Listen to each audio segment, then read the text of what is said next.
الرحیم السلام علیکم ورحمۃ اللہ وبرکاتہ۔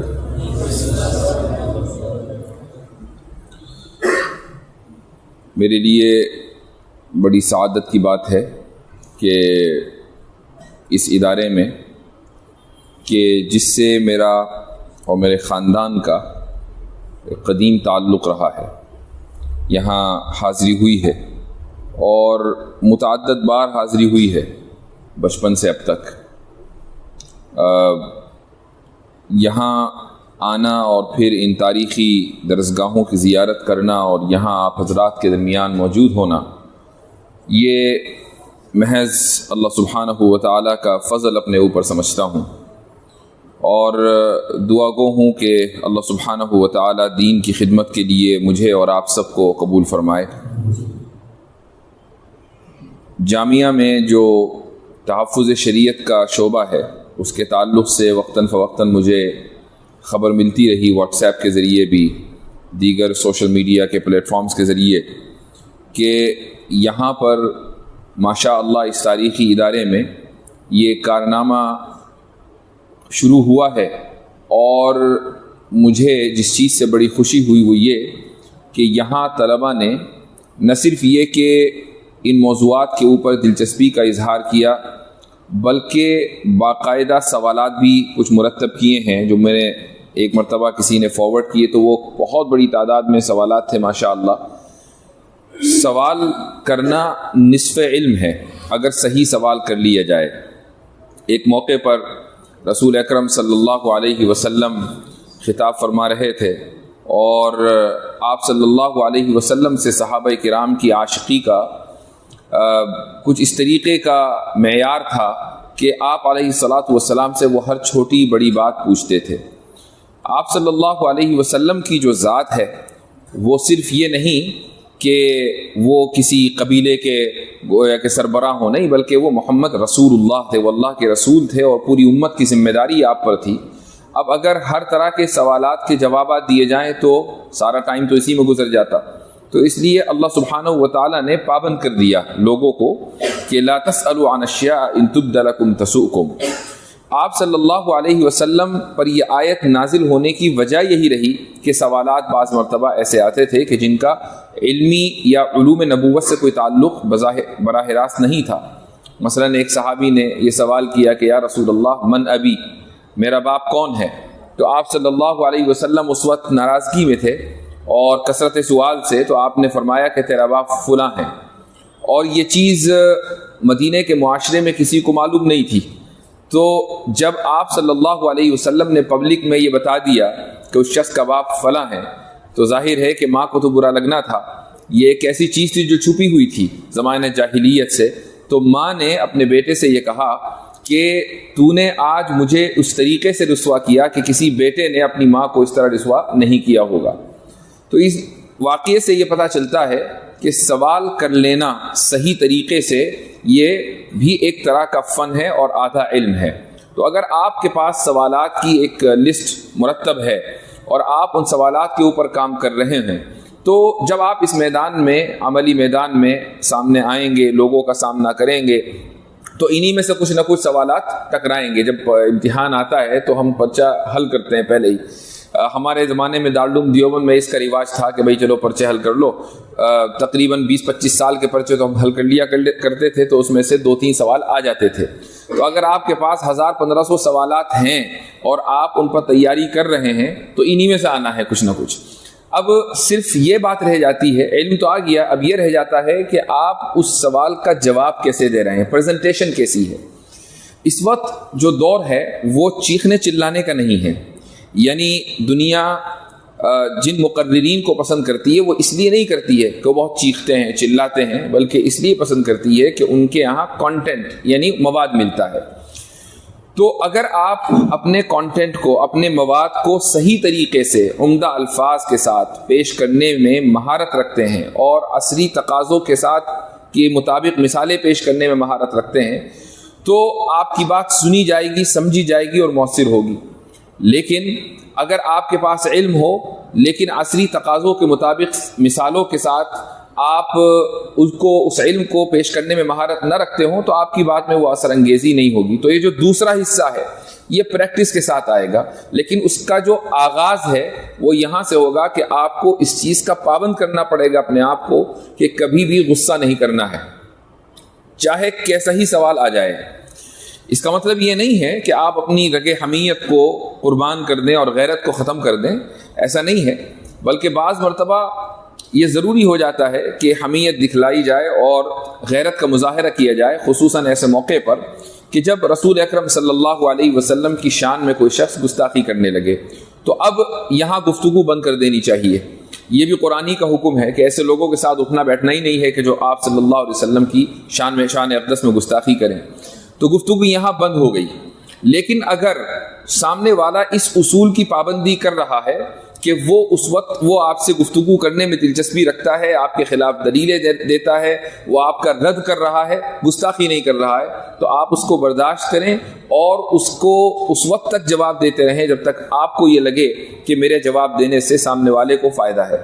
ہم الحمدللہ اس کے اوپر عرصے سے عمل پیرا ہیں اور خدا کا شکر ہے کہ ایک بڑی تعداد غیر مسلموں کی ہمیں سنتی ہے اور الحمدللہ ان میں سے بہت سے لوگوں کو اس سے فائدہ بھی ہوتا ہے. اور جس چیز کا وہ اعتراف کرتے ہیں برملا، وہ چاہے میری ذات سے متعلق ہو یا ہمارے ساتھ دیگر افراد ہیں، ہمارے عاصم افتخار صاحب یہاں موجود ہیں اور بھی دیگر حضرات ہیں، وہ یہ کہ بھائی یہ لوگ ناراض نہیں ہوتے، یہ لوگ غصے میں نہیں آتے، یہ لوگ ہماری بات سن لیتے ہیں.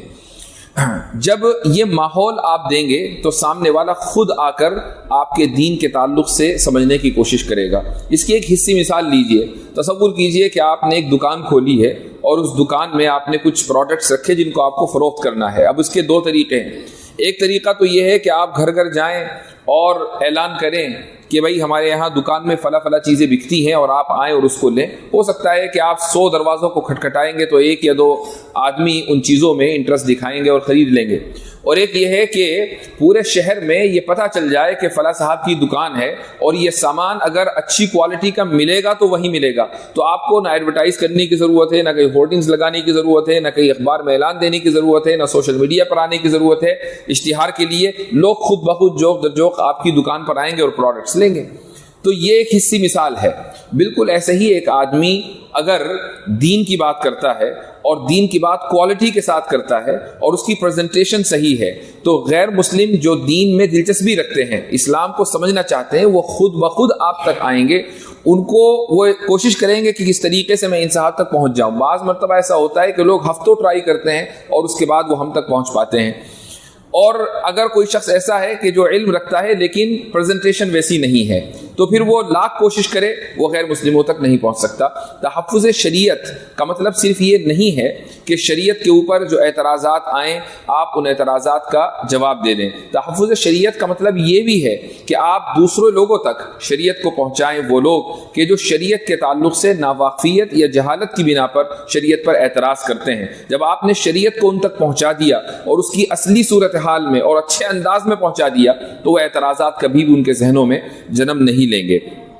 میری خواہش یہ ہے، اور دارالعلوم دیوبند میں گزشتہ 1-1.5 مہینے سے دارالعلوم دیوبند کے طلبہ تقریباً روزانہ ہی عصر کے بعد ہمارے مکتبہ دارالکتاب پر آتے ہیں، اور میں اس خواہش پر ماشاءاللہ میں عمل پیرا ہوں کہ طلبہ کے ساتھ انٹریکشن ہو، یعنی طلبہ کے ساتھ گفتگو ہو، ان کے سوالات سنے جائیں، کچھ ہمارے ذہن میں جو بات ہے وہ کی جائے.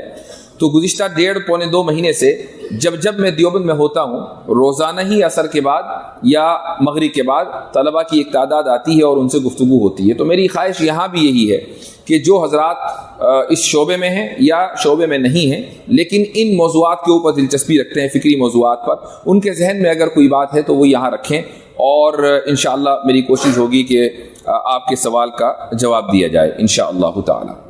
تو اب آپ کی ٹرن ہے، ہاتھ اٹھائیے اور سوال کیجئے انشاءاللہ. جی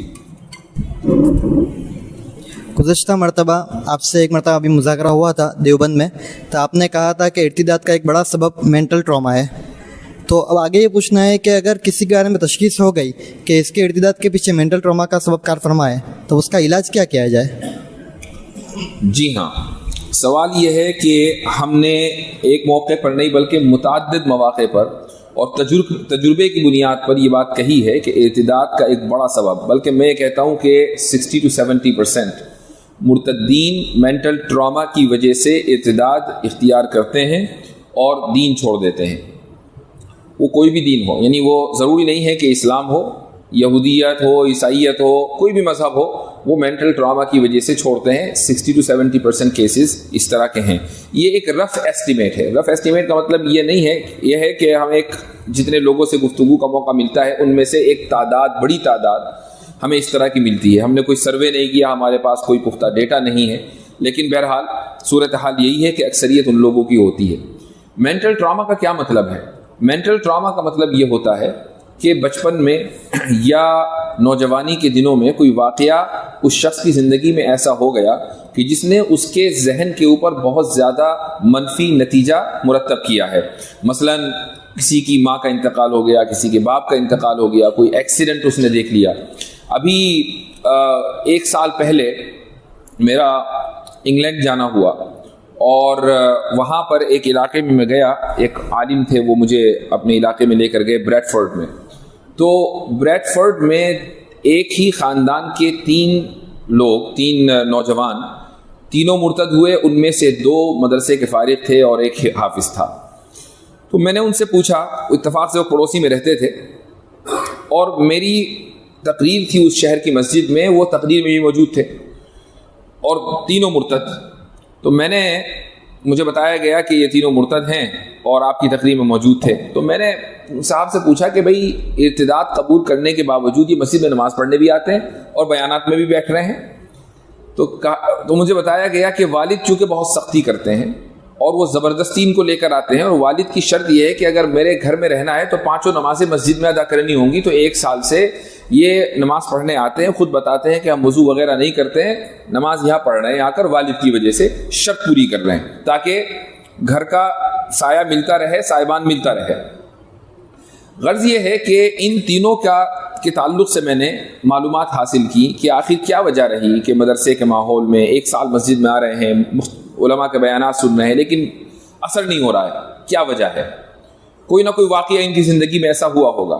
تو تحقیق کرنے سے پتہ چلا کہ چند سال پہلے یہ تینوں اپنے کسی کزن کے ساتھ کہیں جا رہے تھے اور راستے میں ایکسیڈنٹ ہوا، اور اس بری طریقے سے ہوا کہ کزن کی موقع پر ہی ہلاکت ہو گئی، اور اس طرح ہوئی کہ باڈی کو پہچاننا مشکل ہو گیا۔ یہ تینوں اس کے عینی شاہد ہیں۔ تو ان میں سے ان تینوں بچوں کے اوپر ان کے ذہن پر بڑا اثر پڑا، اور یہ کویشچن کرنے لگے، سوال کرنے لگے اپنے آپ سے کہ آخر ایسا کیوں ہوا؟ اللہ تعالیٰ کو اگر موت ہی دینی تھی اس بندے کو تو اس بری طریقے سے کیوں دی؟ یہاں سے یہ سوال، ہلکا سا ایک سوال ذہن میں جنم لیتا ہے شیطان کے وسوسے سے، اور پھر یہ مینٹل ٹراما کی شکل اختیار کر لیتا ہے، اور یہاں سے پھر تشکیک کا سفر شروع ہوتا ہے، اور ایک انسان یہ سوال کرنے لگتا ہے کہ اگر اللہ تعالیٰ اتنا رحم کرنے والا ہے تو پھر آخر اس نے انسان کو اس طریقے سے مصیبت میں مبتلا کیوں کیا؟ یہ مینٹل ٹراما کا مظہر ہے، اس کا اظہار اس طریقے سے ہوتا ہے۔ اب اس کا علاج کیا ہے؟ آپ اس کو کتنی ہی دلیلیں دیں، یہ جو واقعہ میں نے آپ کو بتایا ہے کہ بھئی تینوں بھائی ہیں، تینوں مسجد میں آ رہے ہیں، فجر کی نماز بھی پڑھ رہے ہیں اور بیانات بھی سن رہے ہیں، اثر نہیں ہو رہا ہے۔ اس کی وجہ کیا ہے؟ اس کی وجہ یہ ہے کہ جو علاج ان کو ملنا چاہیے وہ علاج ان کو نہیں ملا۔ آپ لاکھ دلیلیں دیں گے، وہ دلیلیں ان کے اوپر اثر انگیز نہیں ہوں گی۔ ان کا علاج یہ ہے کہ ان کے اس مینٹل ٹراما کو نکالا جائے۔ یہ کون کرے گا؟ یہ کرے گا ماہر نفسیات، چونکہ یہ نفسیاتی مسئلہ ہے تو ماہر نفسیات یہ کام کرے گا۔ اب ہمارے ساتھ جو مسئلہ ہے وہ یہ ہے کہ ہمارے پاس ماہرین نفسیات موجود نہیں ہیں، اور جن ممالک میں ہم رہتے ہیں یعنی مثلا برطانیہ، امریکہ وغیرہ، یہاں ماہرین نفسیات مسلم موجود ہیں، لیکن ان کو لائسنس اسی شرط پہ ملتا ہے کہ آپ دین کی کوئی بات نہیں کریں گے، جیسے ہی وہ دین کی بات کریں گے لائسنس منسوخ ہو جاتا ہے۔ تو وہ ایسی کوئی بات کر ہی نہیں سکتے۔ مان لیں اگر کسی ماہر نفسیات کے سامنے یہ والا کیس آئے اور اس کو پتا ہو کہ یہ تینوں بھائی اس لیے مرتد ہوئے ہیں چونکہ یہ ایک مینٹل ٹراما سے گزرے ہیں، تو وہ کبھی بھی یہ تشخیص نہیں کریں گے۔ تو ماہرین نفسیات کا ہونا بھی ہمارے درمیان ضروری ہے، اور اگر علماء اس فن کو اسلامی اصولوں کے مطابق حاصل کریں، یہ شرط ہے، اسلامی اصولوں کے مطابق حاصل کریں تو اس سے بڑا فائدہ ہے، اور ایسے بہت سے لوگ کہ جو ارتداد یا الحاد کا شکار ہوئے ہیں واپس آ سکتے ہیں۔ بلکہ اس سے آگے بڑھ کر میں یہ کہوں گا کہ اس دور میں جب آپ عملی زندگی میں قدم رکھیں گے اور خصوصاً شہروں میں ہوں گے تو آپ کے سامنے ایک اور فتنہ آئے گا ارتداد کے علاوہ، وہ ہے LGBT کا مسئلہ۔ اور LGBT کا مسئلہ 100 کے 100%، اس میں 99% بھی نہیں بات ہے، 100 کے 100% یہ دماغی خلل سے کی بنیاد پر ہوتا ہے۔ لیکن ان افراد کو کہ جو LGBT سے متاثر ہیں، یعنی اس کمیونٹی سے تعلق رکھتے ہیں، اپنے آپ کو گے کہتے ہیں، لیسبین وغیرہ وغیرہ، یہ اس بات کو ماننے کے لیے تیار نہیں ہوتے کہ کوئی نفسیاتی مسئلہ ہے۔ اور کوئی بھی ماہر نفسیات دنیا میں، مغربی ممالک میں، جس دن یہ کہہ دے گا کہ آپ کو نفسیاتی مسئلہ ہے، اسی دن اس کی پریکٹس ختم ہو جائے گی، لائسنس ختم ہو جائے گا، اور یہاں پر بھی ایسا ہی آگے چل کر ہوگا۔ تو ماہرین نفسیات کا علماء میں ہونا بھی ضروری ہے تاکہ آگے آنے والے جو مسائل ہیں ان کا حل، ان کی پیش بندی کی جا سکے۔ تو جیسا علاج، جیسا مرض ہے ویسا ہی علاج ہے، دلیل کے ذریعے ایسے لوگوں کا علاج نہیں ہوتا، ایسا علاج ماہرین نفسیات کرتے ہیں۔ جی، اب یہ تو مفتی صاحب ہی بتائیں گے۔ اتفاق سے یہ ہوا کہ جب میں گاڑی میں بیٹھا جہاز سے اتر کر تو مفتی صاحب کا میسج آیا کہ بات کرنی ہے، تو میں ابھی تک جواب بھی نہیں دے سکا۔ لیکن یہ بات ضرور ہے کہ وہ چونکہ اس میدان میں ماشاءاللہ اختصاص رکھتے ہیں تو ان کی بھی اس طرح کے مدارس میں ورکشاپس ہونی چاہیے۔ جی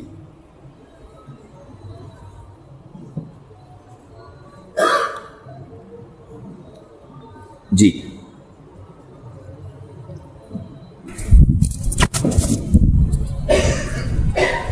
کیا مذہب اور سائنس کے درمیان ٹکراؤ ہو سکتا ہے؟ اور جو لوگ یہ سمجھتے ہیں تو ان کی غلطی کہاں ہوتی ہے؟ سوال یہ ہے کہ کیا مذہب اور سائنس کے درمیان ٹکراؤ ہو سکتا ہے؟ یہ اس بات پر موقوف ہے کہ آپ سائنس کو کیا درجہ دیتے ہیں۔ اگر آپ نے سائنس کو یہ درجہ دیا کہ سائنس کے پاس ہر مسئلے کا اور ہر موضوع پر گفتگو کا حق ہے تو پھر یقیناً ٹکراؤ ہوگا، چونکہ آپ نے سائنس کو اس کا جو ایک سکوپ ہے، اس کا جو میدان کار ہے، اس سے نکال دیا۔ مثلا سائنس کا میدان کار یہ طبیعیاتی دنیا ہے، یہ فزیکل ورلڈ ہے کہ یہ دنیا کیسے چل رہی ہے، سورج نکلتا ہے کیسے نکلتا ہے، چاند طلوع ہوتا ہے تو کیسے طلوع ہوتا ہے، وغیرہ وغیرہ۔ یہ جو کیسے کا جواب ہے، پروسیس کو سمجھانے کا کام، اور وہ بھی صرف اس طبیعیاتی دنیا کے تعلق سے، یہ سائنس کا میدان کار ہے۔ جیسے ہی آپ سائنس سے یہ سوال کریں گے کہ خدا موجود ہے یا نہیں، سائنس سے آپ یہ سوال کریں گے کہ دنیا کے آغاز سے پہلے کیا تھا، اور سائنس سے آپ یہ سوال کریں گے کہ دنیا کے اختتام کے بعد جب کائنات ختم ہو جائے گی، سائنس بھی کائنات کے اختتام کو مانتی ہے، تو اس کے بعد کیا ہوگا، وغیرہ وغیرہ۔ جب یہ سوالات، زندگی کا مقصد کیا ہے، یہ سوال آپ سائنس سے کریں گے اور اس سے ہی سمجھنے کی کوشش کریں گے تو یقیناً سائنس اور مذہب میں ٹکراؤ ہوگا۔ بلکہ پھر سائنس اور مذہب ہی میں نہیں، دنیا کی ہر چیز میں اگر آپ مذہب کے مقابلے میں کوئی بھی چیز لا کر کھڑا کر دیں تو سائنس اور اس مذہب اور اس کے درمیان ٹکراؤ ہوگا۔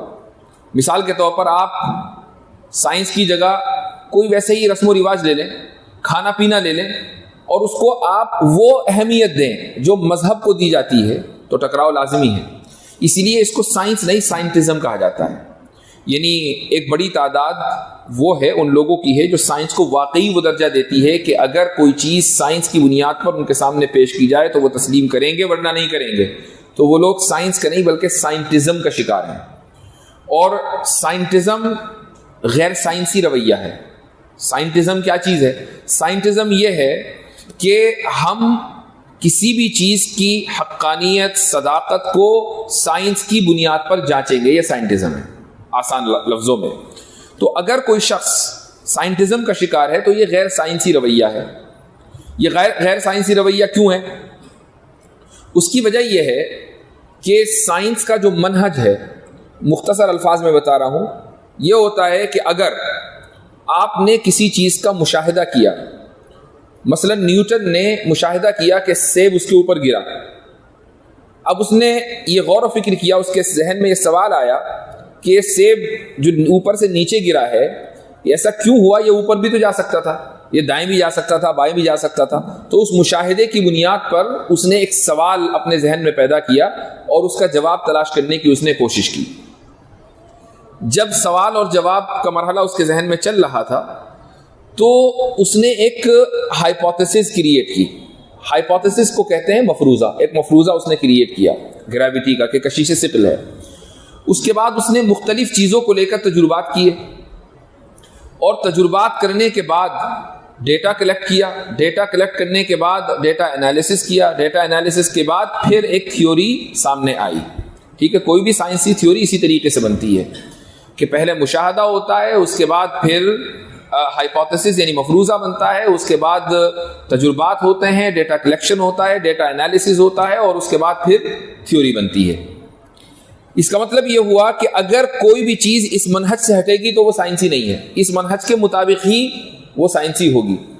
تو جب ہم یہ کہتے ہیں کہ سائنس سے ثابت کریں کہ خدا موجود ہے تو گویا کہ آپ یہ مان کے چل رہے ہیں کہ خدا کو نظر بھی آنا چاہیے, پھر خدا کو کے تعلق سے مفروضہ بھی درست ہونا چاہیے, پھر خدا کی لیب میں ٹیسٹنگ بھی ہونی چاہیے, خدا کے تعلق سے ڈیٹا بھی کلیکشن ہونا چاہیے, پھر خدا کے تعلق سے اس ڈیٹا کا انالیسز ہونا چاہیے, پھر خدا کے تعلق سے تھیوری بننی چاہیے. اور یہ ساری کی ساری باتیں غلط ہیں. کیوں؟ چونکہ بنیاد ہی درست نہیں ہے. بنیاد کیا ہے؟ مشاہدہ. اور خدا قابل مشاہدہ نہیں ہے.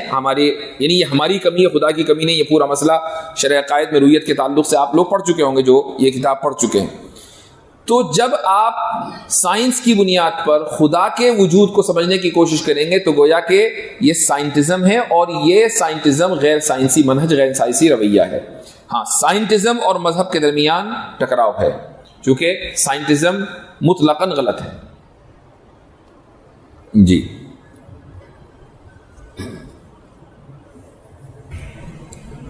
یہ جو آپ کی 1 سال پہلے اویس اقبال کے ساتھ جو ڈیبیٹ ہوئی تھی اس میں ڈارونزم کا پوری طرح سے ابطال ہونے کے باوجود بھی وہ آخر اپنا بیس, الحاد کا بیس ڈارونزم پر کیوں بناتے ہیں؟ اس کی وجہ یہ ہے کہ ملحدین کے پاس کوئی دوسرا ان کے سمجھ کے مطابق مضبوط نقطہ ہے ہی نہیں. یعنی وہ خود سمجھتے ہیں کہ ڈارونزم سے مضبوط ہمارے پاس کوئی دوسری چیز نہیں ہے, اس لیے وہ اس کو پیش کرتے ہیں. ہمارے اعتبار سے وہ بھی مضبوط نہیں ہے, لیکن کم سے کم ان کی اپنی تسلی کے لیے ڈارونزم سب سے زیادہ مضبوط نقطہ ہے, اس لیے ان کی گاڑی وہیں اٹک جاتی ہے اور اس سے آگے وہ نہیں بڑھ پاتے. ڈارونزم نے چونکہ زندگی کے ارتقاء کی وضاحت کی ہے. وضاحت کا مطلب یہ ہے کہ جو زندگی سنگل سیل سے بڑھتے بڑھتے بڑھتے یہاں تک پہنچی ہے وہ کیسے پہنچی ہے, پروسیس. میں نے ابھی بتایا کہ سائنس پروسیس کو بیان کرنے کا نام ہے, تو ڈارونزم نے اس کی وضاحت کی ہے. اب یہ چیز وہ خدا کے اوپر اپلائی کرتے ہیں. مثلا جس ڈیبیٹ کا آپ حوالہ دے رہے ہیں اس میں فریق مخالف بار بار یہ پوچھتا ہوا نظر آیا کہ خدا نے انسان کو بنایا تو کیسے بنایا. کیا مطلب؟ یعنی وہ اس پروسیس کی وضاحت طلب کر رہا تھا جو کہ سائنس کا کام ہے, اور یہ وضاحت کس سے طلب کر رہا تھا؟ مذہب سے. یہ ہے خلط مبحث. مذہب کسی چیز کی پروسیس کو یا اس پروسیس کی وضاحت کے لیے نہیں آیا ہے. نصوص کے اندر صرف یہ ہوگا کہ ہم نے پیدا کیا. بعض مرتبہ بیان قدرت کے لیے یہ ہوگا ہم نے پانی سے پیدا کیا, ہم نے مٹی سے پیدا کیا, لیکن جو پورا پروسیس ہے اس کو بیان نہیں کیا جائے گا چونکہ مذہب کا میدان عمل نہیں ہے. مذہب اس چیز کے لیے نہیں ہے. مذہب بایولوجی نہیں ہے, مذہب کیمسٹری نہیں ہے, مذہب فزکس نہیں ہے. یہ کام ان علوم کا ہے جو علوم عقل کے اوپر مبنی ہے. یہ اللہ تعالیٰ نے انسان کو عقل دی اسی لیے کہ تم اس پروسیس کی وضاحت خود کرو. تو جب آپ ڈارونزم کو یہ سمجھیں گے کہ یہ بالکل حقیقت ہے, اور جس طریقے سے ڈارونزم ارتقاء کی وضاحت کرتا ہے ایسے ہی مذہب میں بھی کوئی چیز ہونی چاہیے, تو خلط مبحث ہوگا, اور ظاہر ہے کہ ایسا شخص نہ تو سائنس کو سمجھتا ہے اور نہ مذہب کو.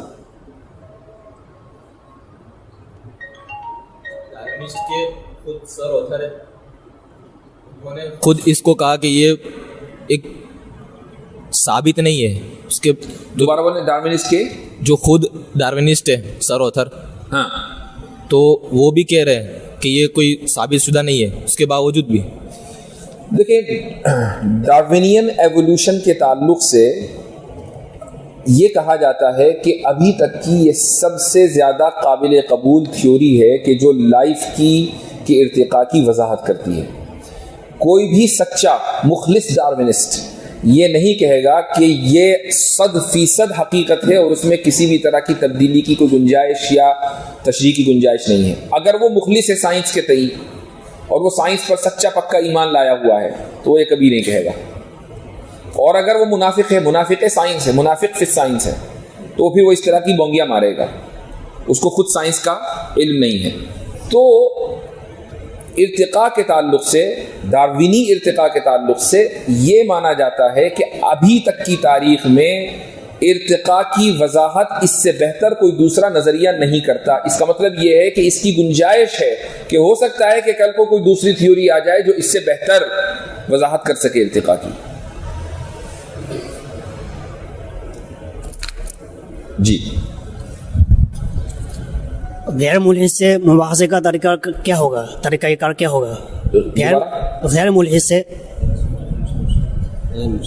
غیر مسلم سے، ملحد سے مباحثے کا طریقہ کار کیا ہوگا؟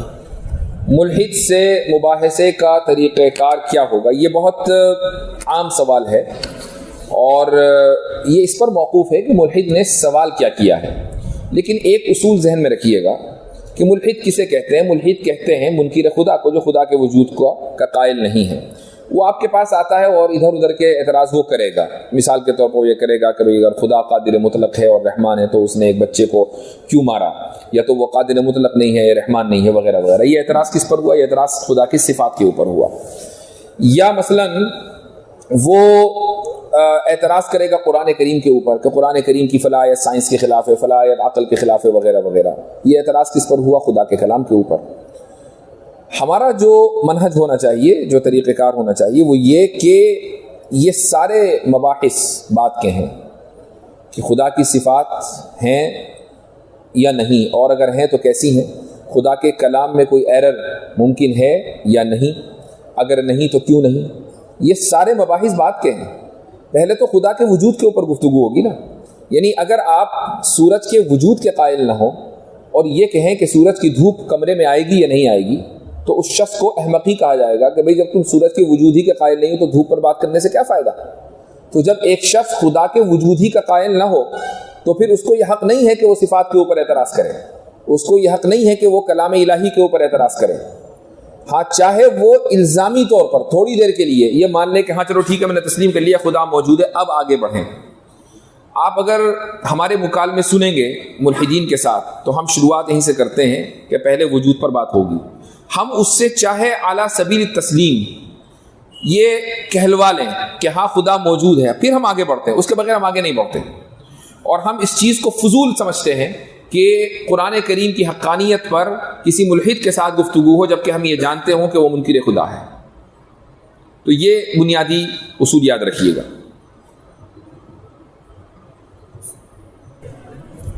مساوات پر جو اعتراضات کیے جاتے ہیں کہ مساوات ہونا چاہیے، تو اس میں عام مثال سے کس طرح سمجھا جائے؟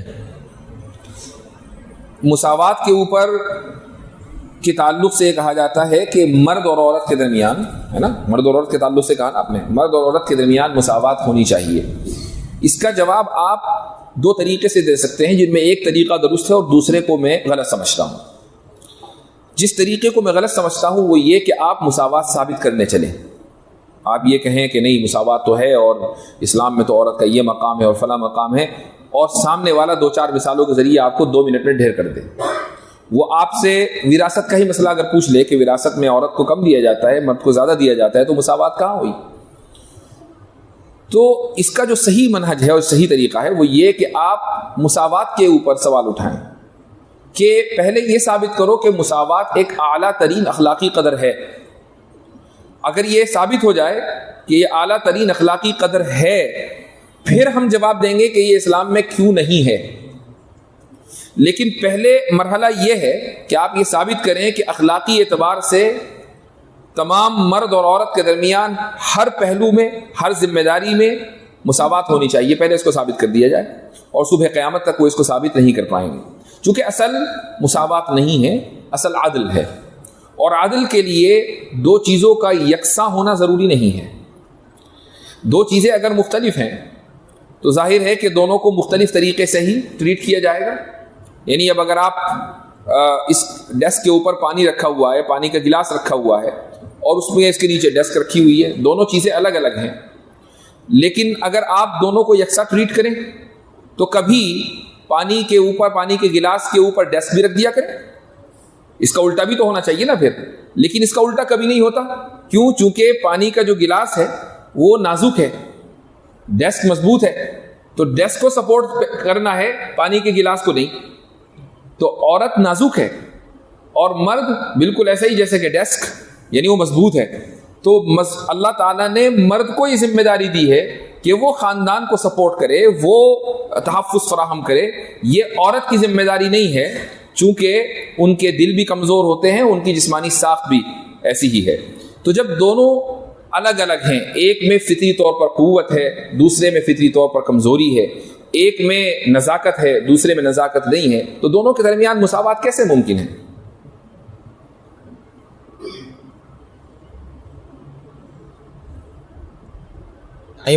ٹائم سپیس، اس کے متعلق کچھ مختصر سمجھا جائے تو اعتراض کرنے والے پر سمجھایا جائے. اعتراض پورا ذکر کیجیے. اگر کسی نے اشکال کر دیا کہ ٹائم اور سپیس کے متعلق، تو اس میں مختصر انداز سے کس طرح سمجھا جائے؟ نہیں، اس نے کیا اعتراض کیا؟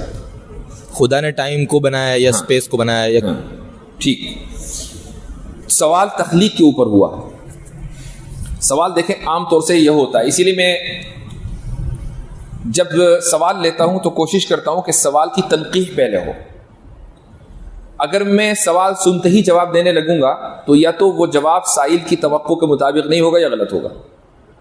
اس لیے میں نے بار بار آپ سے پوچھا کہ نہیں سوال پورا کریں. تو سوال کی تنقیح پہلے کر لیتے ہیں. یہاں سوال یہ ہو سکتا ہے ٹائم اور خدا کے تعلق سے کہ ٹائم کی تخلیق سے پہلے کیا خدا کسی وقت میں تھا یا نہیں؟ ایک تو یہ سوال ہو سکتا ہے. اگر وہ وقت میں تھا تو پھر ٹائم قدیم ہے، مخلوق نہیں ہے.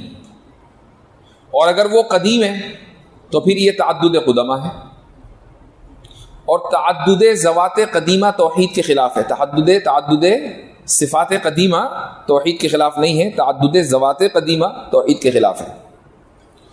اور ظاہر ہے کہ ٹائم صفت خداوندی نہیں ہے. یہ اعتراض ہو سکتا ہے. اگر یہی اعتراض مقصود ہے آپ کا تو پھر میں اس کا جواب دوں. اس کے علاوہ کوئی دوسرا اعتراض ہے تو اس کی وضاحت کریں. یہی ہے، تکلف میں تو نہیں کہہ رہے.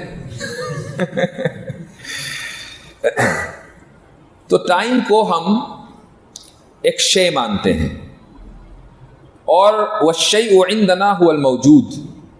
امام تفتازانی رحمہ اللہ یہ فرماتے ہیں کہ الشیء عندنا هو الموجود.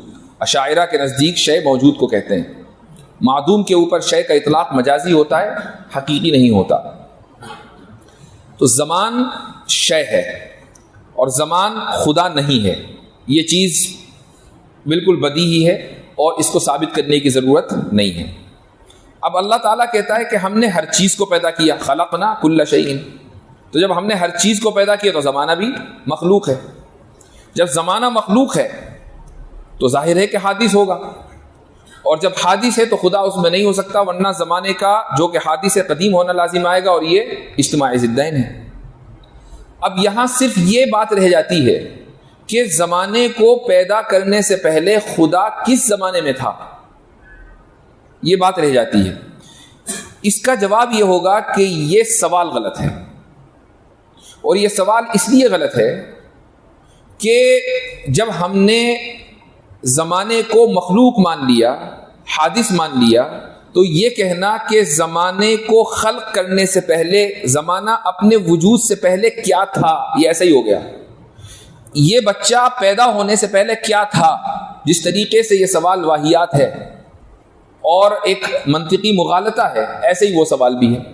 یہ سوال ذہنوں میں اس لیے جنم لیتا ہے کہ ہم انسان خدا کی ذات اور صفات کے تعلق سے جب غور کرتے ہیں تو ہماری مثال ایسی ہے جیسے کنویں کا مینڈک، کہ مینڈک کنویں کے باہر کی دنیا سے واقف نہیں ہے. وہ سمجھتا ہے بس یہی کل کائنات ہے، وہ اس کی باہر کی دنیا کو سمجھ ہی نہیں سکتا۔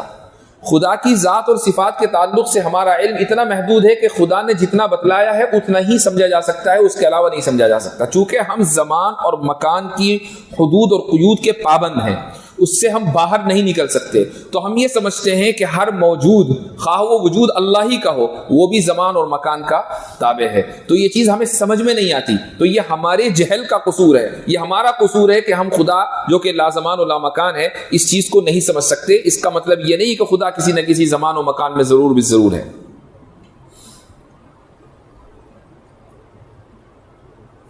نظریاتی جنگ کے رد عمل میں، اس کے مقابلے میں، اگر ہماری طرف سے یہ ہو انسٹا یا ایکس پر کوئی پوسٹ کی جائے جس میں اوپر منوسپورتی یا جو ان کے احکامات ہیں اس کو ذکر کیا جائے اور نیچے ہماری شریعت اس کے کمپیریزن میں جو ہے اس کو مینشن کیا جائے، تو یہ کیا؟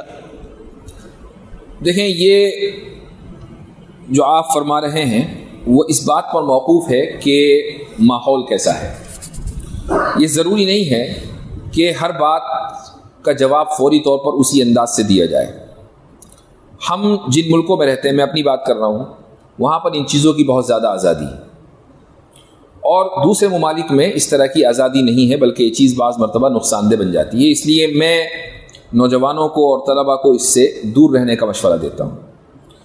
نظریاتی جنگ کا جو جواب ہے وہ یہ نہیں ہے کہ آپ ایکس پر جا کر ایک ٹویٹ کر دیں اور یہ سمجھیں کہ ایک گولہ ہم نے داغ دیا اور میدان ہم نے مار لیا، ایسا نہیں ہے۔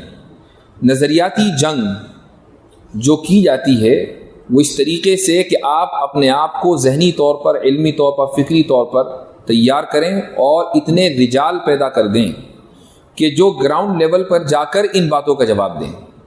چونکہ سوشل میڈیا ایک ایسا ہے جیسے کہ دیوانے کی بڑھ، ایک آدمی بس دیوار میں اپنا سر مار رہا ہے اور اس کا کوئی حل نہیں، تو وہاں سوشل میڈیا پر وہ کراؤڈ موجود ہے، اکثریت 99-90% کراؤڈ وہ ہے۔ آپ اس کو کتنی دلیلیں دیں گے وہ کچھ نہ کچھ کہے گا یا خاموش ہو جائے گا، اس کا کوئی خاص اثر نہیں ہوگا، الا یہ کہ سوشل میڈیا پر ڈائلاگ اس طرح ہو جیسا کہ آپ ہمارے ڈائلاگز دیکھتے ہیں۔ یہ بہت کم لوگ ہیں جو سوشل میڈیا پر غیر مسلموں میں ہم سے آ کر بات کرتے ہیں، یعنی یہ 1% بھی لوگ نہیں ہیں، بلکہ 0.1% بھی نہیں ہے۔ تو بہرحال تو سوشل میڈیا سے آپ جب اس لیول پر پہنچ جائیں، مدرسوں سے نکلنے کے بعد، علمی آپ تفوق حاصل کرنے کے بعد، ٹھیک ہے آپ کام کرنا چاہیں کریں، لیکن اس کے بھی کچھ ایتھکس ہیں۔ تو آپ مثلاً اگر مجھے دیکھیں گے یا عاصم افتخار بھائی یہاں موجود ہیں، ہمیں دیکھیں گے تو ہم کبھی بھی، ہم پوری کوشش کرتے ہیں کہ تہذیب کا دامن نہ چھوٹے اور ہم دلیل دے دیں، بعض مرتبہ الزامی بھی دیتے ہیں اور بعض مرتبہ ہم تحقیقی بھی دیتے ہیں، لیکن یہ اس لیے دے پاتے ہیں کیونکہ جس ماحول میں ہم ہیں وہ ماحول ہمیں اس کی اجازت دیتا ہے اور ہمیں اس سے کوئی زیادہ خاص فرق نہیں پڑتا۔ لیکن آپ حضرات کا معاملہ ذرا دوسرا ہے، آپ فکری، علمی، نظری اعتبار سے اپنے آپ کو اتنا پختہ اور تیار کریں کہ 1-on-1 اگر بحث ہو رہی ہے تو آپ کے نو کے زبان پر یہ سارے حوالے موجود ہوں۔ یہ ہے آپ کے لیے میدان عمل۔ جی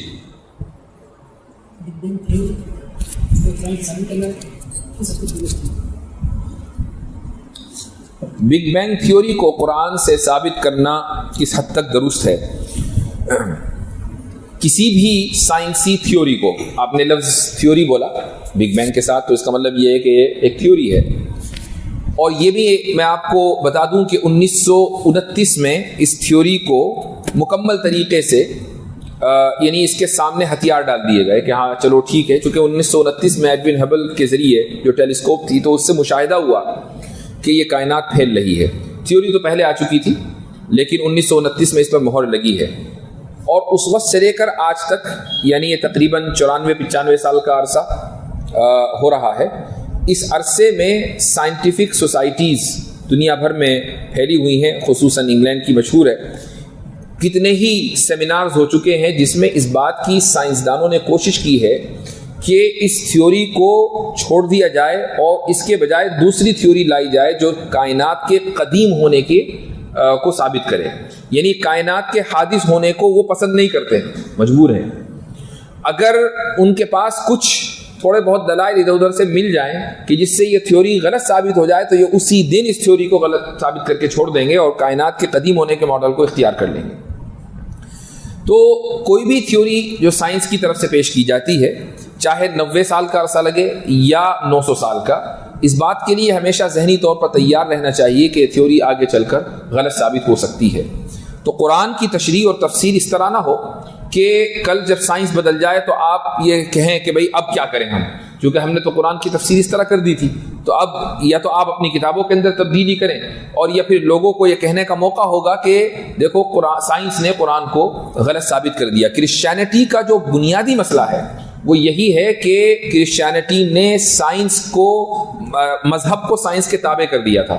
جب سائنس نے ترقی کی اور نئی نئی تھیوریز آئیں اور پرانی تھیوریز غلط ثابت ہونے لگیں, تو اب پوپ نے یا جو ان کے بڑے بڑے پادری تھے انہوں نے ان تھیوریز کو قبول کرنے سے انکار کر دیا, اور نوجوانوں میں تشکیک کی ایک لہر دوڑ پڑی, اور اس طریقے سے ان کے ہاں ارتداد اور الحاد خوب پھیلا اور عیسائیت شکست کھا گئی. تو آج عیسائیت ایسا نہیں کہ کہیں زندہ ہے. کیا آپ نے دیکھا کہ کوئی ملک 100% عیسائی ہو؟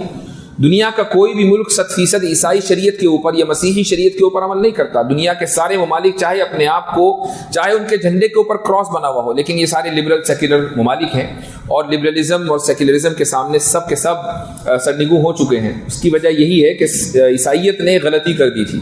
کچھ مسلمان اس غلطی میں مبتلا ہیں, اور ہم اس غلطی کی بارہا نشاندہی کرتے ہیں, اور ایسے دعات کو, ایسے لوگوں کو ان کے خلوص میں شک کیے بغیر ان کو ہم اس طرف توجہ دلاتے ہیں کہ آپ سائنس کے تابع مذہب کو نہ کریں. جی, سائل کا سوال ہے کہ کیا محمد صلی اللہ علیہ وسلم نے لفظ اللہ کا تعارف کروایا جبکہ پہلے سے رائج تھا؟ کیا رسول اللہ صلی اللہ علیہ وسلم نے لفظ اللہ کا یا اللہ کا, سوال کیا ہے آپ کا, لفظ اللہ کا یا اللہ کا؟ لفظ اللہ کا تعارف کرایا نہیں, ہمارا یہ دعویٰ ہے ہی نہیں. یہ لفظ تو پہلے سے موجود تھا, اور یہی وجہ ہے کہ جب قرآن کریم نازل ہوا اور لفظ اللہ اس میں آیا تو کیا مشرکین نے پوچھا کہ اللہ کیا چیز ہے؟ لفظ اللہ پہلے سے موجود تھا. آپ صلی اللہ علیہ وسلم نے لفظ اللہ کو پہلی مرتبہ دنیا کے سامنے پیش نہیں فرمایا. اللہ سبحانہ و تعالیٰ کا وہ تعارف کرایا کہ جو لوگوں کے ذہنوں سے اوجھل ہو گیا تھا. یہ تعارف بھی نیا نہیں تھا. مصدقا لما بین یدیہ, آپ صلی اللہ علیہ وسلم کا کے اوپر نازل ہونے والا کلام مصدقا لما بین یدیہ ہے, یعنی وہ تعارف اللہ کا پہلے نازل ہو چکا تھا دوسری کتابوں میں, لیکن وہ تعارف اوجھل ہو گیا تھا مشرکین کے ذہنوں سے. تو آپ صلی اللہ علیہ وسلم نے آ کر اس تعارف کو زندہ کیا ہے. نئی بات آپ صلی اللہ علیہ وسلم نے کچھ نہیں کہی. قل ما كنت بدعا من الرسل, آپ فرما دیجئے کہ میں کوئی نیا پہلی مرتبہ رسول بھیجا گیا ہوں, ایسا نہیں ہے. کوئی نئی بات نہیں لے کر آیا, وہی بات ہے جو پہلے انبیاء اور رسول کرتے آئے ہیں. تو ہمارا یہ دعویٰ ہے ہی نہیں.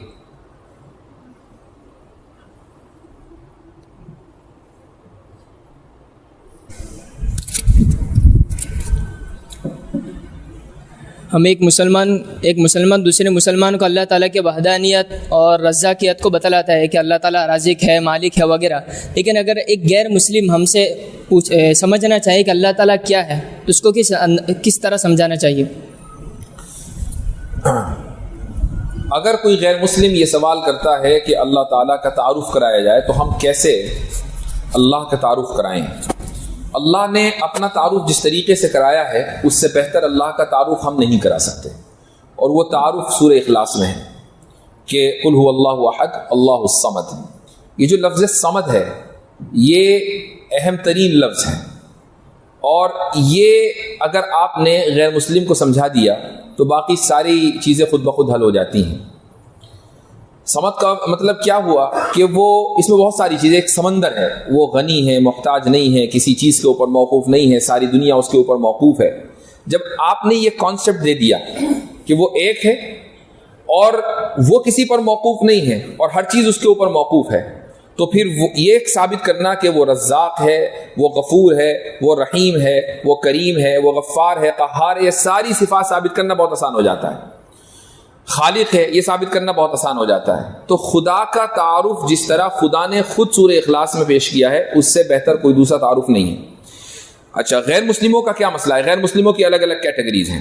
مثلا ایک کیٹیگری وہ ہے جو یہ کہتی ہے کہ خدا کی اولاد ہے، تو خدا نے اسی صورت میں کہہ دیا کہ خدا کی اولاد نہیں ہے، لم یلد ولم یولد۔ اسی طریقے سے ایک کیٹیگری وہ ہے کہ جو یہ کہتی ہے کہ نہیں، خدا کو انسانیت کو تعلیم دینے کے لیے اس بات کی ضرورت ہے کہ وہ انسانوں کا روپ لے کر الگ الگ جنموں میں آئے اور اوتار بن کر لوگوں کے درمیان رہے، تو اس کا مطلب یہ ہوا کہ پھر خدا الصمد نہیں رہا، اللہ تعالیٰ نے اپنے لیے الصمد کا لفظ استعمال کیا ہے۔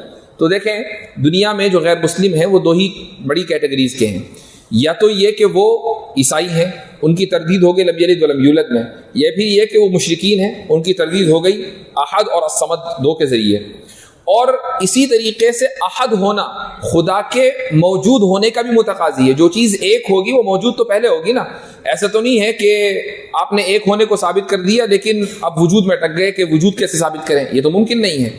تو ان لوگوں کی بھی تردید ہو گئی جو خدا کے وجود کے منکر ہیں۔ تو اس مختصر صورت میں تمام طبقات غیر مسلموں کے ان کی تردید ہو جاتی ہے۔ اب اس کے اوپر موقوف ہے کہ ایک ایک لفظ کے آپ دلائل کیسے دے رہے ہیں، یہ آپ کے علم کے اوپر مبنی ہے۔ جی اس پر جو اس پہ ہے جو سوالات جی اس مسئلے کو اس میں کس طرح سمجھایا جائے جناب؟ جی حضرت فرما رہے ہیں کہ وَكَانَ عَرْشُهُ عَلَى الْمَاءِ کہ مسئلے کو کیسے سمجھایا جائے۔ آسمان و زمین کی تخلیق کے جی تو اللہ تعالیٰ کا عرش پانی پر تھا، یہ لفظی ترجمہ ہے۔ ہم اشاعرہ اور ماتریدیہ صفات کے مسئلے میں تعویل کو جائز سمجھتے ہیں، اور یہ جائز سمجھنا اس لیے نہیں ہے کہ ہم سے مسئلے حل نہیں ہو رہے ہیں، بلکہ دلائل کی بنیاد پر اس کو جائز سمجھتے ہیں۔ تو اس آیت کا مختصر سا واضح سا جو مطلب ہے وہ یہ ہے کہ آسمان و زمین کی تخلیق سے پہلے جو کچھ بھی تھا، اگر زمین کی تخلیق سے پہلے پانی تھا تو خدا کا اقتدار پانی کے اوپر تھا۔ اب دیکھیے میں نے عرش کی جگہ لفظ اقتدار بولا، اب کسی کو اعتراض ہوا کہ اقتدار کہاں رکھا ہوا تھا، پانی کے اوپر رکھا ہوا تھا کہ پہاڑ کے اوپر رکھا ہوا، جو اقتدار رکھا ہوا نہیں ہوتا، اقتدار پانی پر تھا، پانی اللہ تعالیٰ کے زیر اقتدار تھا، زیر حکم تھا۔ پانی کو جب حکم ہوا تو پھر اس کے اوپر زمین بننی شروع ہو گئی، پانی بھی خدا کے حکم کے تابع تھا۔ اللہ تعالیٰ جب یہ کہتا ہے کہ الرحمن علی العرش استوى، تو اشاعرہ اور ماتریدیہ کا مطلب جو تشریح ہے اس کی وہ کیا ہے کہ اللہ تعالیٰ نے اس آسمان و زمین کی تخلیق کے بعد اپنے اقتدار کو اسٹیبلش کیا ہے کہ ہر چیز اب اس کے حکم سے ہے۔ یہ مطلب نہیں ہے کہ خدا کہیں عرش رکھا ہوا تھا وہاں چڑھ کر بیٹھ گیا، یہ مطلب نہیں ہے اس کا۔ تو ایسے ہی کان عرشہ علی الماء کہ اس کا عرش جو کہ اس کے اقتدار کی نشانی ہے، سب سے بڑی اس کا مظہر ہے، وہ پانی کے اوپر تھا، یعنی اس کا اقتدار پانی کے اوپر تھا۔ اب کوئی اعتراض نہیں ہوگا۔ اس میں جلالین کے جو محشی جی انہوں نے اس میں لکھا ہے کہ اوپر ہونے کا یہ مطلب نہیں ہے کہ بالفعل اوپر تھا، بلکہ دونوں کے درمیان اس میں ہے فاصل، یعنی یہ تسلیم کرتے ہیں کہ الرحمن علی العرش استوى میں، یہی اس میں عرش اور الماء جی جی یعنی عرش کو اس میں ہے جو پانی کے اوپر مان کر جی کہہ کہ کسی چیز کے اوپر ہونے کے لیے کوئی ضروری نہیں ہے کہ بالفعل اس کے اوپر ہو جی، کہ اس کو اپنے حقیقی معنی پر محمول کر کے جو کر رہے ہیں، تو کس حد تک اس سلسلے میں اور وضاحت؟ جی بالکل، یہ بات بھی بالکل درست ہے کہ اوپر ہونے کے لیے ضروری تو نہیں کہ اس پر رکھا ہوا ہو۔ یہ بالکل ایسا ہی ہے جیسا کہ حدیث میں آیا کہ آپ صلی اللہ علیہ وسلم کا ارشاد ہے کہ سورج عرش کے نیچے جاتا ہے اور اجازت طلب کرتا ہے طلوع ہونے کی، اور اس کو اجازت ملتی ہے، اور ایک دن آئے گا اس کو اجازت نہیں ملے گی، وہ طویل حدیث ہے۔ تو اب یہاں سوال یہ ہوتا ہے کہ وہ کہاں جاتا ہے؟ سورج تو اپنی جگہ ہے، ہم نے اور کہیں نہ کہیں مستقل وہ طلوع ہو رہا ہے، تو اس کا جواب یہی ہے کہ عرش کے نیچے ہونے کے لیے ضروری تو نہیں کہ وہ کہیں جائے، وہ تو مستقل عرش کے نیچے ہے۔ ہر چیز اس کائنات کی عرش کے نیچے ہے، اس میں سورج بھی ہے، تو بالکل عرش کے نیچے ہونے کے لیے عرش پر لٹکنا ضروری نہیں ہے، اس کے نیچے پائے کو پکڑنا ضروری نہیں ہے۔ ایسے ہی یہ بھی، تو تعویل اگر کی جائے تو وہ تعویل جو میں نے عرض کی کہ اس کا اقتدار پانی کے اوپر تھا، اور اگر اس کو آپ ظاہری معنی پر محمول کریں تو جیسا کہ حضرت نے فرمایا وہ بھی بالکل بات درست ہے کہ پانی کے اوپر عرش تھا اور اس کے لیے ضروری نہیں ہے کہ پانی عرش کو ٹچ کر رہا ہو.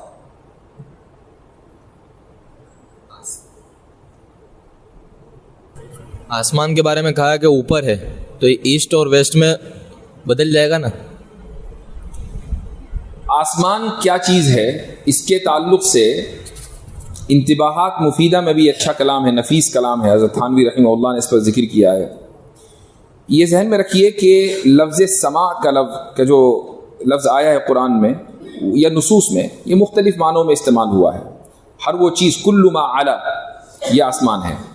یہاں تک کہ چھت کے لیے بھی لفظ سماع کا استعمال ہوا ہے, بادلوں کے لیے لفظ سماع کا استعمال ہوا ہے, اور اسی طریقے سے اس کے اوپر جو جن کو ہم آسمان کہتے ہیں ان کے لیے بھی لفظ سماع کا استعمال ہوا ہے.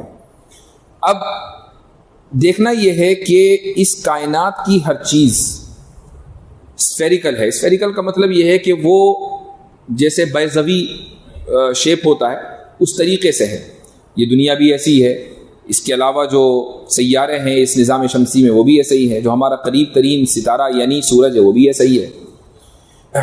اور کلن فی فلک یسبحون سے جو اشارہ ملتا ہے وہ بھی یہی ملتا ہے. یہ اشارہ ہے, صراحت نہیں ہے. تو جب آسمان جو کہ ہماری نظروں سے اوجھل ہے, جس آسمان کی ہم بات کر رہے ہیں 7 آسمان, وہ ہماری نظروں سے اوجھل ہے. اگر اس آسمان نے اس پوری کائنات کو ہر طرف سے گھیرا ہوا ہے تو ہم جائے جہاں ہو اس کائنات میں آسمان اوپر ہی ہوگا. ہم ایسٹ میں ہوں گے, ویسٹ میں ہوں گے, جو ایسٹ ویسٹ نارتھ اور ساؤتھ ہے یہ ہمارے اعتبار سے ہے. جب اگر آپ آسمان پہ چلے جائیں گے تو وہ جگہ جہاں آپ آج کھڑے ہوئے ہیں وہ نیچے ہی ہوگی, وہ اوپر کبھی نہیں ہوگی. سمجھ میں آیا؟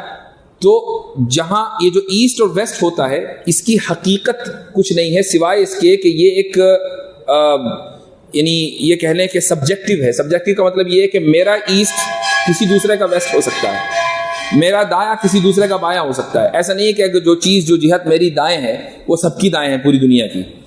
تو یہ ایک حقیقی چیز نہیں ہے بلکہ جہات وہمی چیز ہے.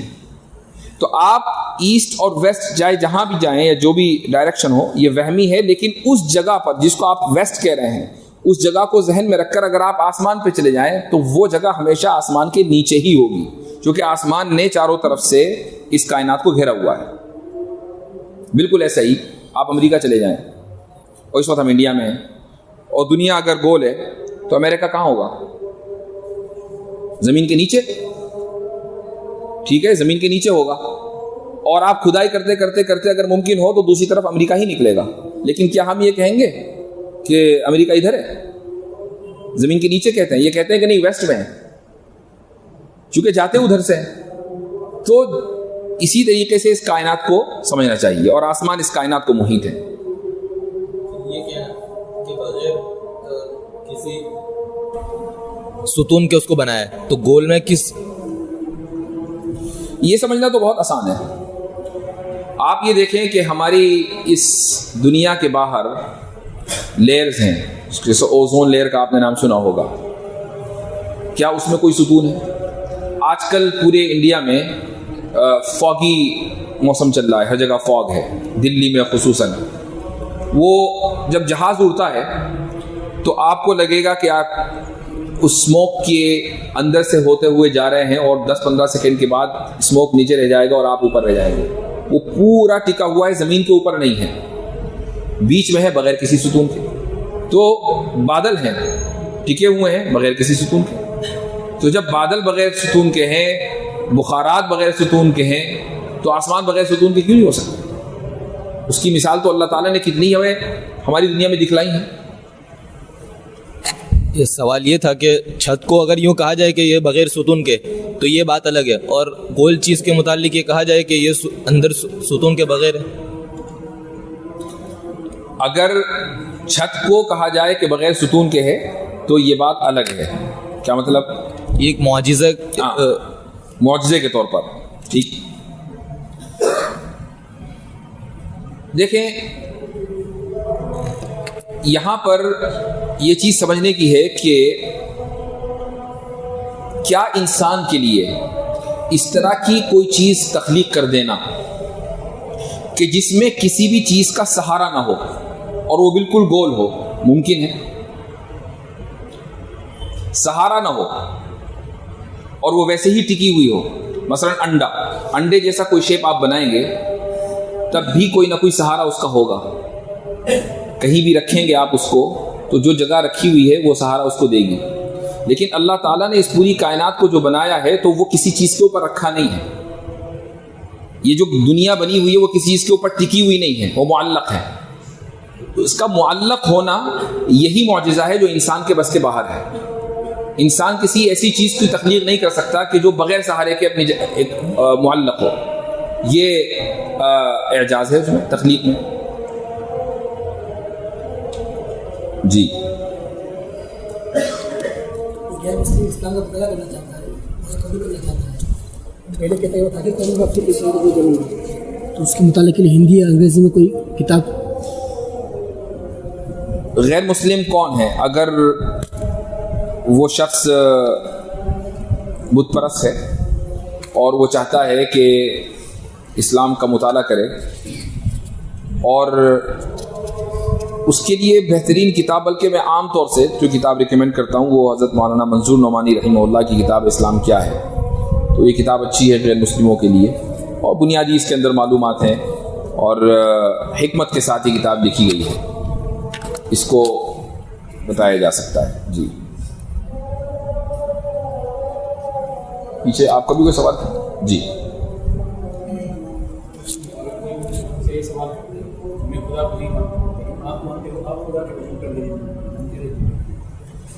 یہ سوال بہت عام ہے، ملحدوں کی طرف سے کیا جاتا ہے کہ میں خدا کو نہیں مانتا لیکن آپ مانتے ہیں تو آپ وجود پر دلیل دیں. دیکھیں، ہم سے جب بھی کوئی ملحد آ کر یہ بات کہتا ہے تو ہم اسے یہ کہتے ہیں کہ ہمارے پاس دلائل کا انبار نہیں، بھنڈار ہے. اتنے دلائل ہم دیتے رہیں گے. تو دو باتیں ہوں گی، یا تو ہم اس سے یہ پوچھتے ہیں کہ تمہیں کس طرح کی دلیل چاہیے، تو یہ لکھ لیجئے اور ایسا ہی ہوگا. وہ یہ کہے گا کہ مجھے حصی دلیل چاہیے، یہ لکھ لیں آپ، اس کے علاوہ کچھ اور نہیں ہو سکتا. تو آپ یہاں سے شروعات کریں گے کہ خدا کے وجود کے لیے حصی دلیل کا مطلب اگر یہ ہے کہ خدا نظر آنا چاہیے تو یہ ہمارے مقدمے کے خلاف ہے. ہم ایسی دلیل دیں ہی کیوں کہ جس پر ہمیں خود ایمان نہ ہو. اور اگر مطلب یہ ہے کہ مجھے ایک ایسی حصی دلیل چاہیے جس سے مجھے پتا چلے کہ خدا موجود ہے، تو آپ دنیا کا ایک ذرہ اس بات کی دلیل ہے کہ خدا موجود ہے. ٹھیک، تو دلائل دینے کی حد تک آپ آغاز دلیل کا اس وقت کریں، پہلے یہ طے کروا لیں کہ کس طرح کی دلیل سامنے والے کو چاہیے. اگر وہ یہ کہتا ہے کہ نہیں مجھے حصی دلیل نہیں یا مشاہداتی دلیل نہیں، عقلی دلیل سے کام چلے گا، تو ٹھیک ہے، 2-4 عقلی دلیل آپ دے سکتے ہیں. مثلا کلام، کاسمولوجیکل آرگیومنٹ آپ دے سکتے ہیں، دلیل حدوث دے سکتے ہیں، دلیل توقف دے سکتے ہیں، وغیرہ وغیرہ سارے دلائل موجود ہیں. لیکن ہمارا جو منہج ہے وہ یہ ہے کہ ہم تھوڑی دیر تک، اور ہمیں معلوم ہے کہ سامنے والے سے نکلنا کچھ نہیں، ہم تھوڑی دیر تک اس کو اس بات کے لیے عاجز کر دیتے ہیں کہ وہ یہ تسلیم کرے کہ ہمارے پاس دلیل نہیں ہے، اور یہ کہ اس کی ذمہ داری ہے دلیل دینا. کسی چیز کا منکر ہونا اس بات کی دلیل نہیں ہے کہ آپ کے اوپر دلیل کی ذمہ داری نہیں ہے. اب آپ مدعی نہیں ہیں، آپ یعنی منکر. البینۃ علی المدعی والیمین علی من انکر. یہاں سے لوگوں کو یہ شبہ ہوتا ہے کہ ملحد تو منکر ہے تو وہ مدعا علیہ ہے، اور ہم مثبت ہیں تو ہم مدعی ہیں، لہذا بینہ کی ذمہ داری ہمارے اوپر ہے. حالانکہ یہ مسئلہ اتنا آسان نہیں ہے، 2 اور 2 4 کی طرح آسان نہیں ہے. جو شخص خدا کی وجود کا انکار کر رہا ہے دراصل مدعی وہ ہے، ہم تو مدعا علیہ ہیں، اور وہ اس لیے انکار کر رہا ہے. مدعی کیوں ہے اس کی ایک میں اکثر مثال دیتا ہوں اور آپ نے سنی بھی ہوگی. ایک اس کو تھوڑا سا بدل لیتے ہیں. مثلا ہم اس درسگاہ کے اندر موجود ہیں اور ایک شخص یہ دعویٰ کرتا ہے کہ درسگاہ میں موجود نہیں ہے. میرے بارے میں کہتا ہے، آپ کے بارے میں کہتا ہے کہ نہیں درسگاہ میں موجود نہیں ہے، اور آپ درسگاہ میں موجود ہیں. تو دلیل کس کے اوپر ہے؟ اس کے اوپر کہ جو درسگاہ میں موجود ہے، یا اس کے اوپر جو یہ کہہ رہا ہے کہ درسگاہ میں موجود نہیں ہے جبکہ آپ موجود ہیں؟ جو شخص یہ کہہ رہا ہے کہ درسگاہ میں موجود نہیں ہے، دلیل اس کے ذمہ ہے. اب دیکھیے وہ منکر ہے، اس کے باوجود دلیل اس کو دینی ہے. تو یہ مسئلہ ایسا نہیں ہے کہ جو بھی منکر ہوگا وہ دلیل سے بچ جائے گا. خدا کا وجود ایک ڈیفالٹ پوزیشن ہے اس انسانیت کی. ڈیفالٹ پوزیشن کا مطلب یہ ہوا کہ آپ تاریخ انسانیت میں پیچھے کتنے ہی دور چلے جائیں، 10-12 ہزار سال کی تاریخ محفوظ ہے، آپ کو تصور خدا ملے گا، تصور الحاد نہیں ملے گا. تصور الحاد آپ کو زیادہ سے زیادہ 2-2.5 ہزار سال پہلے تک ملے گا. تو اس کا مطلب یہ ہوا کہ ملحدین نے جو پوزیشن لی ہے وہ ڈیفالٹ انسانیت کی ڈیفالٹ پوزیشن کے خلاف لی ہے، اور ڈیفالٹ پوزیشن کے خلاف جو پوزیشن لے دلیل اس کے ذمہ ہے. تو ہم تو پہلے ملحد سے مطالبہ کرتے ہیں کہ تم دلیل دو، ہمیں معلوم ہے کہ اس کے پاس دلیل نہیں ہے. شاید ہماری اس مکالماتی زندگی کے پورے عرصے میں 1 یا 2 مرتبہ ایسا ہوا ہوگا کہ ایک جرت مند ملحد اس نے جرت کر کے یہ کہا ہوگا کہ میرے پاس دلیل ہے، لیکن دلیل کے نام پر ڈاروینی ارتقاء کے علاوہ اس سے کچھ نہیں نکلتا. تو ہمیں معلوم ہوتا ہے، اور یہ کوئی ایسی چیز نہیں ہے کہ اس کا یعنی صرف ہم سے ہی تعلق ہو. جو بھی جب آپ کوئی کام کرنے لگتے ہیں تو آپ کو اندازہ ہو جاتا ہے. عاصم بھائی کو اس کا تجربہ ہے، ہمیں اس کا تجربہ ہے، اور بھی جو ہمارے ساتھ افراد ہیں. سامنے والا جیسے ہی زبان کھولتا ہے ہمیں پتہ چل جاتا ہے کہ آگے کیا آنے والا ہے. سامنے والا جیسے ہی وہ یعنی 10 سیکنڈ نہیں ہوتے الحمدللہ یہ پتہ چل جاتا ہے کہ ایک اس طرح کا آرگیومنٹ دے گا، اور ہمیں پورا مقدمہ اس کا الحمدللہ پتہ چل جاتا ہے. تو کبھی بھی ایک دم ڈیفینسو پوزیشن نہ اختیار کریں. آپ پہلے اس سے دلیل کا مطالبہ کریں، وہ عاجز آئے گا، پھر اس کے بعد اپنی دلیل دیں، اور یہ کہیں کہ یہ دلیل دینا میرا تمہارے اوپر احسان ہے، ورنہ پوزیشن تمہاری تھی کہ تم دلیل دو. نماز کا وقت ہو گیا. چلیں، جزاکم اللہ خیر. سبحان اللہ وبحمدہ، سبحان اللہ العظیم.